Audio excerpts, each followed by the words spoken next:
इस दुनिया में चमत्कार जरूर होते हैं, लेकिन सिर्फ उनके साथ जो अपने मन से शक सूबे हटाकर मन में सिर्फ विश्वास रखते हैं। मैं हूं विनी आपके साथ, और चलो आज कुछ अच्छा सुनते हैं। सुनाती हूँ एक छोटी सी बच्ची रसिका की कहानी।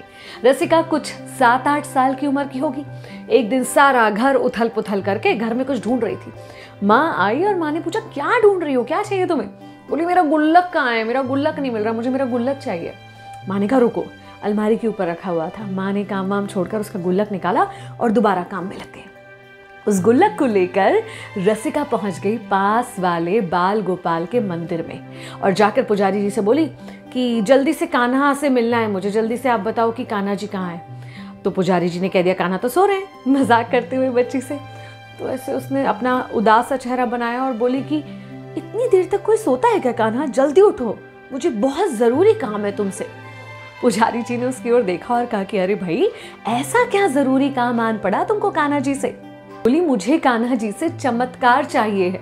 पुजारी जी ने बड़ी हैरत से देखा, आसपास के लोग भी देखने लगे कि छोटी सी बच्ची क्या कह रही है। उन्होंने कहा, चमत्कार मतलब कैसा चमत्कार? बोलती, मैंने मेरी माँ और पापा को बातें करते सुना था। आपको पता है पुजारी जी, मेरे भाई को बहुत बड़ी बीमारी है और उसके इलाज में 10 लाख रुपए लगने वाले हैं। माँ बता रही थी कि सारे गहने भी बेच दिए हैं, अब कुछ नहीं बचा हमारे पास, और रिश्तेदारों ने भी फोन उठाना बंद कर दिया है।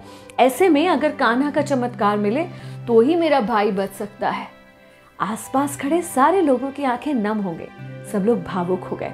पुजारी जी हैरत से उसकी तरफ देख ही रहे थे। इतने में पास खड़े एक शख्स ने कहा, बेटा क्या हुआ है तुम्हारे भाई को, तुम्हें पता है क्या? वो बोली, हाँ अंकल, मेरे भाई को ब्रेन ट्यूमर हुआ है। आप जानते हैं, बहुत बड़ी बीमारी होती है ब्रेन ट्यूमर, और उसके इलाज में बहुत सारे पैसे लगते हैं। इसीलिए मैं अपना गुल्लक लेकर आई हूँ। मैं ये सारे गुल्लक के पैसे कान्हा को दे दूंगी, बस वो मुझे एक चमत्कार दे दे। वो व्यक्ति उस बच्ची को एकटक देखता रहा। उसके बाद नम आंखों से एक बार कान्हा की तरफ देखा, हाथ जोड़े और दोबारा बच्ची की तरफ देखकर बोला, अच्छा तुम ही हो क्या वो छोटी सी बच्ची? मुझे कान्हा ने तुम्हारे बारे में बताया था। अरे मैं ही तो हूँ चमत्कार, मुझे ही भेजा है तुम्हारे लिए। चलो मुझे अपने माता पिता से मिलवाओ। उस बच्ची ने कहा, पहले आप मेरी गुल्लक ले लो और मेरे भाई को ठीक कर दो। उसने कहा, अपने माता पिता से मिलवाओ तो सही। और वो व्यक्ति उसके घर चल दिया।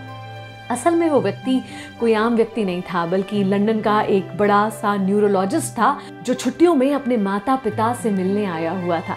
वो व्यक्ति मन ही मन कान्हा का धन्यवाद कर रहा था कि उन्होंने इस काम के लिए उसे चुना। और उस गुल्लक के कुछ चंद पैसों में उस डॉक्टर ने उस बच्चे का इलाज कर दिया।